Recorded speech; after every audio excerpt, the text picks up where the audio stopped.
In this episode of Mighty Car Mods, we are working on Twisted, which is going to be the ultimate victor, end of the machine that defeats Too Sexy, wipes it off the face of the internet, because after this wins, it will be sold. And today, I have a special guest who's going to help me get this car do some chopping.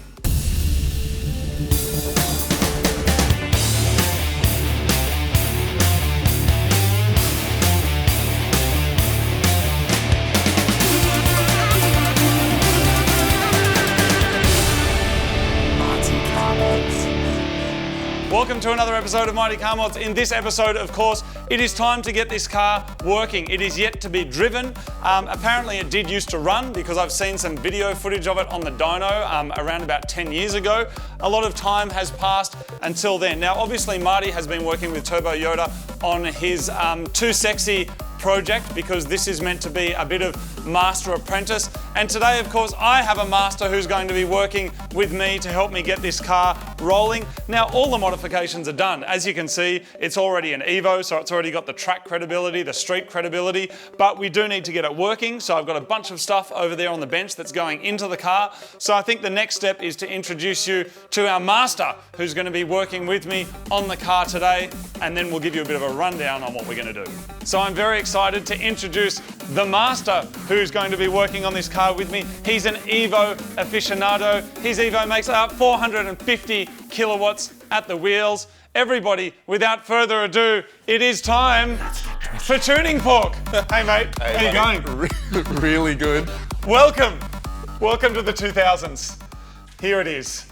I absolutely love it, and it probably shows, I suppose, that I've been around the car scene for a while, only Yes. that I'm very familiar with the shape, very familiar with the style. I used to work at a bunch of the auto salons back in the day. Yep. And here it is. I mean, let me give you a quick look around. Just for the record, by the way, Marty reckons this car's worth around $1,700. Legitimately, that's the number that he gave it. It does have an Evo 3 JDM half cut on the front, which I reckon by itself is probably worth $4 or $5 grand. But you're the Evo guy. This is already set up like that. Yes. Yeah. Yet today, an Evo like 1 to 3 front cut is definitely worth good money. He's definitely worth more than $1,500. Yeah. Awesome. Well, there it is. The interior. Can you smell it? It's like aftershave, sweat, bodily fluids. It's not pleather, it's real. Is it? Yeah. I thought it was a mixture of vinyl and snakeskin. You reckon that's real leather? I think so. It smells like, you know, you don't get like on an old couch like at your grandma's house. That smell, that funny leathery smell. I thought that funny leathery smell was ejaculate.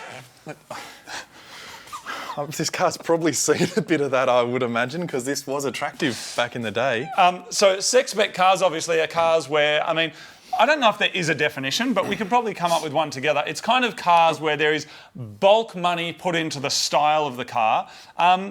Sometimes performance was part of it as well, but basically a car that was designed to hit up the show scene, turn heads and drop pants. One of the prerequisites for a sex spec, no tints. Yeah, no tints, because everyone wanted to see the inside, and that's why there's downlights all through the interior. And I imagine that's because when it was sitting at Auto Salon, you flick a switch and light up the interior. But hey, check it out, there's downlights in the back. Yes. Like in the door trims. Yes. Now, I want to show you where the party starts, though, because this is where things get exciting. This is something that you just do not see anymore. And what I'm about to show you, it also doesn't work, but come and have a look at this. Look at that. Just feel the boot. Feel the weight. Feel the weight. Oh. It's crazy, isn't it? Because look, all the inside's done as well. Hang on, we'll put the downlight back in. There we go. Couple of lights there to point down at the subs. And look at that. Dude, there is a lot of money and time in this. It's not wide for this head unit. There's a different plug in there. So what I think someone's done is taken the head unit out and dumped that one in there for sale. But we have to get the stereo working, because for these series of challenges with Too Sexy, one of them has to be a sound off. We can't tune it without a radio. No, of course not. And that not. looks similar to an ECU, so I'm sure I can figure out some wiring for that. The ECU's down there, the engineering documents are down there, but let's just get straight to business, Scotty. Over here is where the real party is, and this was the biggest surprise for me, and that is that in here we've got 4G63. I'm confident that it's going to work. We just don't know yet. While Marty has got more displacement, this is this is actual Evo engine. So this is Evo 1 to 3. I kept telling him this was a real Evo. Yeah. Well, this is more real than his Evo. And his Evo's not very real. Is that factory turbo though? It looks pretty little. It is a baby, but at the time, this is, see, you can see it printed across the front, TD05. Yeah, okay. So that is a baby turbo. That's going to be our biggest limiting factor, isn't it? That will. Getting power. Other than that though, these engines, even today, as long as we can put enough boost in this thing, they make heaps of power. They're fine. There's nothing that we're really going to need to touch. Okay. How much power can you get through this conservatively? Like, what can the engine make? Just this engine, if we put if this thing had the right turbo on it, I'd be more than happy to say it's going to make 300 kilowatts of the wheels. That's what the 240 makes. That's what my RB makes. It's huge. Yeah, Evo 1, 2, 3 engines are really good and still really well sought after. Wow. So there's not that much on it. I think a good service just because it's sat around for so long. Yeah. And I think it's 6 years. I think it's a little bit dubious, the information that I'm getting, but apparently a tow truck driver sold it to someone and then it's been sitting there for ages because I did just offer $4,000. I said, $4,000, I'll send a tow truck to get it. And they said, yes, we did it all via Facebook Messenger. I never met the people, don't know anything about them. And I sent a truck and it just came back. And the tow truck driver, I'm then getting the story from him that he said the car's been sitting for about 6 years. And a bit of a tidy up. It's got even stuff like the front mount intercooler has got all custom intercooler pipes. It's got, I can see the airflow meters down there in the intercooler pipe. That was an old school thing to do. Looks like some kind of interceptor style, like a signal. Like an airflow meter converter? Admittedly, they spent a lot of money on everything else. They have. A chromed factory exhaust manifold. The paint on it is, for how old it is, it's surprisingly good, and it's a full engine bay. It's full in the doors. It's everywhere. Yeah, exactly. We're too sexy, it's not. It's just a door shut respray, so we're going to win the paint off as well. Someone has spent bulk money on it. The heaviest bonnet you can imagine, fiberglass, and I don't quite understand what's going on here. Actually, you know what? It's just occurred to me. Maybe the bonnet was designed because this is not an accident that this is this shape. Maybe originally it had a kind of a bonnet on it where this was kind of part of the design, but maybe this was meant to be a design feature and it didn't work. So from the top, they've just covered it in this because here you can't see the angles of those cutouts. This is definitely Fast and Furious 1-ish. Yes. Which I love. I think that style is, that's... So there it is. I guess we just get to it and we will have it running today. I'm confident of that. For a car that's been sitting around for so long, all sorts of things could be wrong with it. So we're going to give it a complete service makeover. And we're starting with the fuel pump, as I am planning on running Twisted on ethanol, which means it'll need a healthy supply of corn juice, and I have no idea what's currently in the tank. So now that we've got this open, we can see a little inspection plate in here, but the wiring on this, it's only got 2 wires and it's too small for a pump. So this is more than likely the fuel sender. Mate, she's got to go up and we'll pull the tank out. Drop the tank? I think so. Cool, all right, let's get it up. The first step is jack up your car. We don't have a hoist in our little shed, but we do have these quick jacks, which gets the car quickly and easily off the ground. Then we can slide in some jack stands, and there's more surprises once we're underneath. So this is out of control. So check this out. It's a battery terminal tightened up around a bolt that's bolting it down. Can you see it? Yeah, but why? It's a bunch of ground strapping. It doesn't go anywhere, but it doesn't do anything, maybe. Or maybe it's the ground for the subs? Subwoofer. Here's another one. We definitely have some wiring work to do, but I'm definitely keen to... Look how fat that wire is. But this is ground. Right? Yeah, all grounding, yeah. It's huge. Yeah, but it's going no... You know what it might be? I wonder if they did something like... I don't know where that one is zip tied to. You know what it is? I know exactly what it is. It's to put a battery on the ground at auto salon. Oh, so your stereo runs all day? Yeah, so you put a subwoofer, like you put your battery and a battery pack or a Yes. like a 240 volt charger. But Oh, so you can run your car and have your hood open without Yeah. people seeing that your car's charging. yeah, I mean, it makes sense. I get it. I don't get this. This is nasty, but what do you reckon? What's the first song you would play? The first song I would play is the "Twisted" by Team Evo. Let's get twisted. Which I'll show you because it's incredible.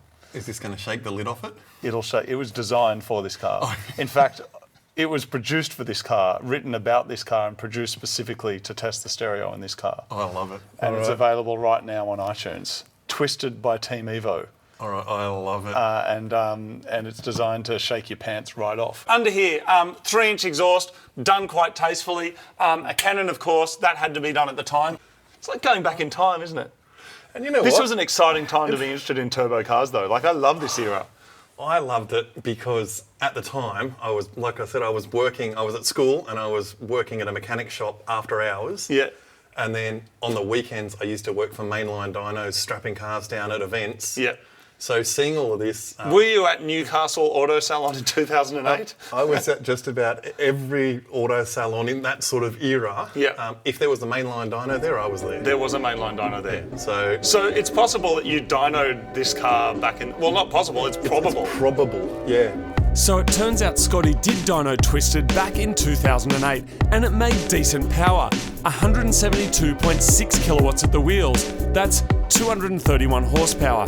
And this was enough power to get it into the top 10 of the front wheel drive leaderboard at Auto Salon. Now, to put this into perspective, there were only 3 cars that year that made over 200 kilowatts at the front wheels. A Honda Integra, a CRX, and a Nissan Pulsar. Tell me when you're ready to come I'm down. pretty good, pretty happy. Yep, Whenever I'm you're just ready. pushing towards you to get it around the exhaust. Yep, and now it's got to go towards the back of the car. There we go. Oh, watch your face. I didn't just get slightly heavier. Here we Okay. go. Oh, there's a fuel pump up there. Beautiful. All right, you happy? Yep, I'll just leave it there. You good? Yeah, I'm very happy. You Yep. clear? And we're not going to take any lines off. This is perfect. With the electrical connector unplugged, all we need to do now is remove the hoses and then undo the 4 nuts holding the pump into the tank. And yes, there are meant to be 5 nuts. Have I told you that this is my favourite tool yet? Do I keep talking about that? This is just amazing. Perfect for jobs like this when you're in a confined space as well, and it's hard to get access.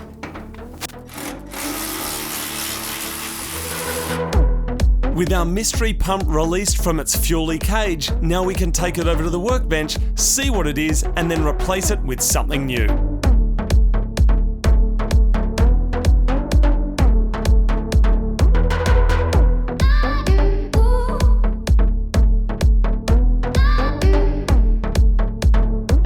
So it appears the car already has a Walbro pump in it because someone was looking for the massive gains back in the day.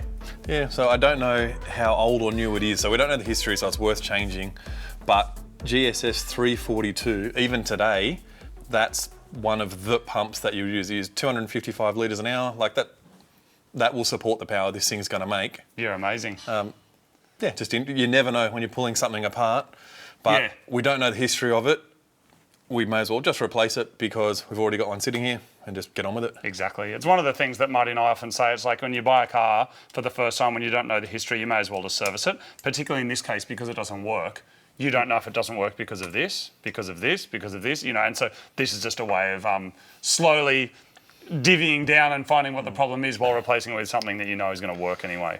And all this stuff, if we're going to the dyno and get people to tune the car and do all that stuff, it is expensive to go to the dyno for them to only go, oh, your $150 fuel pump doesn't work or Yeah. isn't up to scratch. Yeah, exactly. If you're thinking of running your car on ethanol, you'll probably need to upgrade your pump, injectors, and also your lines. But the great thing about this upgrade is this whole system will work fine with fuel straight from the pump as well. So the good thing about doing this swap is that these connectors are actually standardized for this kind of pump, which means it's really easy to change them out because we can literally just install this and plug it in. Now the way this works is this is literally sucking up fuel from the fuel tank. It's going through the pump, down here, this is where it goes down to the fuel pressure regulator, down to the fuel rail, and anything that's not needed is bleed off and comes back down here on the return line, which is not pressurized, because as that fuel comes back down, it literally just drops back down into the tank, ready to be sucked up and used again. So it's a pretty simple system, and what's pretty amazing, Scotty was saying as well, is that these connectors are actually open. I mean, you can see the connectors in there, and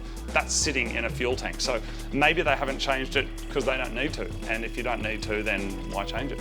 So we're going to put this back together, put this in the car, then we're going to do some oils, some spark plugs and stuff, and the car will be running today with a stereo working today.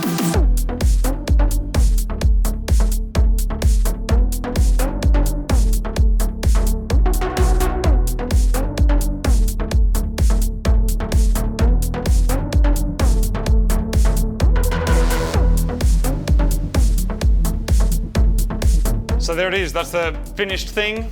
New fuel pump is in there, so that's ready to go back into the tank. We can put the tank back in, and that is our first job of the day done, one step closer to getting twisting all 4 wheels again.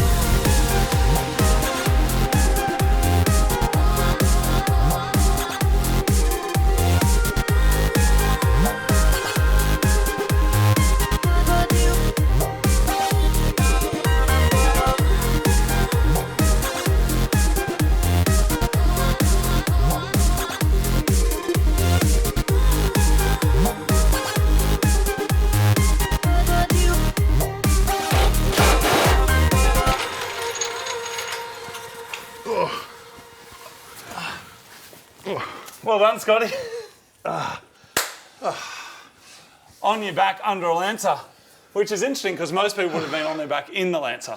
With our new performance fuel pump installed and the oil changed in our rear diff on our Evo, now we can move to the front end. So I'll rock, paper, scissors you for who gets to do the fuel filter and who gets to do the oil. And whoever wins gets to choose. I secretly know what I already want to do. See, I secretly want to do one as well. What do you want to do? Why don't we rock, paper, scissors, and then whoever wins gets to choose. And we'll see if that's the thing that we secretly wanted to do anyway. Right. Are you ready? 1, 2, 3. See, I always do chopped. If you ever play with me, I was doing chopped. So I wanted to do the oil. Oh, I want to do the fuel. Oh, great. That was a waste of time then. This is convenient. All I was going to quickly have a sticky bit though, because it's got a return line I can see that feeds that one. Yeah. Which comes through this one. And amazingly, there's a fuel filter. It's just chilling in the back here. Oh, it's just sitting right there. Yeah, and it's got some hose clamps and some of the, remember this braided stuff? Well, I don't, and that's probably not a bad thing. That's awkward. All right, so this stuff, it's like blingy braided stuff. It doesn't do anything. It's like a sheath that just goes over normal rubber hoses. Yeah, okay, to make it look like it's braided. It's like a pimp my hose. Oh. I found a boost leak. Check this out. Oh, wow. Well, there's some more power that we didn't know we were losing. We could fix that. One of the other things that I just noticed as well when we were tinkering with the hood, see these weird holes and you think, what? That seems bizarre that you would drill holes in your hood like that.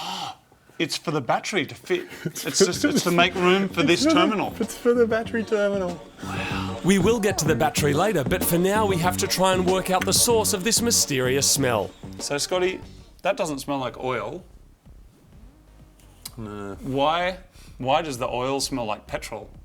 So, yeah, that's not awesome, but there could be a bunch of reasons. The main reason, and probably the simplest one, in a car like this that's got a factory computer, some type of aftermarket injector, or different style of injectors, weird airflow meter and airflow meter mods and all this stuff, the tune in it probably just isn't that great. So a combination of that and cold starting it heaps. Like if this thing sat around for 10 years and maybe the guy started it every now and then and start it a few revs, turn it off. Yeah. Basically what happens is when the motor's cold, the computer puts more fuel through it basically to make it richer so that its cold starts faster and it idles easier.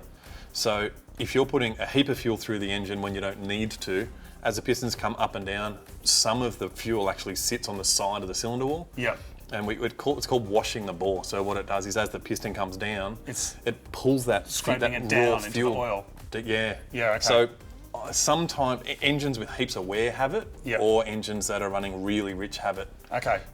You can smell that's pretty fuely. So I mean, it's possible that this is just blown. I mean, I was assured that it worked, and like I said, I saw a video of it working. So, But, I mean, can you trust the internet when you're buying a car like this for $4,000? for $4,000, whatever it is, for $4,000, it's a good buy, whatever it is. So we'll change the oil. He's trying to make me feel better It's because all he's right. such a lovely guy. He's just trying to make me feel better. But the reality is we don't even know if it works. Because we're living life on the edge. getting We're it living done. dangerously. We're going to do all the work and then we're just going to turn the key and it's going to start and do all-wheel drive skids. Isn't Are we it? going to start it on ethanol? Only that I feel like we should. Just straight up, just get into it. And then it's... We do have ethanol over there. Will it run on ethanol even though it has no ethanol tune? We'll make it run. We'll just make it work. I'm pretty keen to just get it done. And I just want to get this done, get the servicing part done, get some brakes so it's comfortable and it is a bit safer, and then get to the good bit. Well, let's just do it then. Let's talk. Let's cue the music. All right, And just montage away. all right, braided sheathing off. All right, let's get do into get into your oil fuel. Kick the tunes.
So we're putting Castrol Edge into Twisted because it's for strength and maximum performance. And as you can see, this car is all about the performance. Now, actually, here's a handy tip. If you want to know what oils and stuff to put in your car and you're in Australia, you can go rego2oil.com.au and it'll come up basically with this awesome little app that Castrol made. You put your rego in, you state in, and then go click the right oil, and it'll come up with all the different fluids and stuff you need that are exactly right for your car. Now, because this is an engine swap, it's not going to work for this, but we know that this is the right stuff because this is for maximum performance. And another quick tip, when you're pouring your oil in this way, if you put it in this way, it's got a little air channel and it'll make sure that the oil goes in way easier if you hold it up like this with your funnel, of course, to get in there.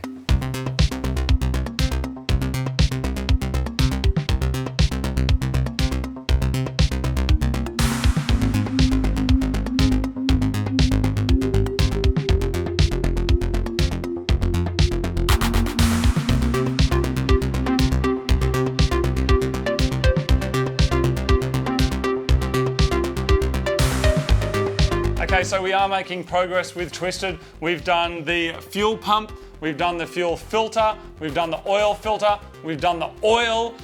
Next up, I got to do the battery and do the spark plugs. Eventually, we are going to have to do injectors, right, for ethanol. It's just the ones that I got are not the right ones. We will. So just the top. So we need one that's got a 14 mil O-ring instead of 11. Yep. And we've just got the wrong electrical connector. So Yep. to get something happening today, Basically, everything's wrong. Don't try and be polite. I got the wrong shit. they're the wrong injectors. So we're going to change them, but they're not going to get in the way of actually making the car work today, unless there's something wrong with them, but we're going to work that out. I think so. So all I want to do is have a quick look through there's so much wiring in it. So I just want to have a quick look through and It's because of the hectic stereo. That's why there's so much wiring. It's all right, that's good. So more the engine management part of it, obviously, is my specialty. So I'll just go through and make sure it sort of that it's going to work. Yeah. And that we don't have any. There's a lot of weird power wiring in this car, so I just want to make sure it sort of looks right. Yeah, cool. I just want to see it run. The other thing as well is that we were about to do the coolant, but potentially I had a look in there, it's super rusty, and possibly it might just heat up and leak. So rather than leaking coolant out, we'll just leave what's in there because there is water of some kind in there. A lot of liquid went through this car probably, but we're going to leave that in there. If we can get it working and we can get it running, then that's an easy enough thing to change. So for now, spark plugs, battery, ECU management, and then we're turning the key, hopefully. Hopefully. All right, let's get to it. Next time on Mighty Car Mods.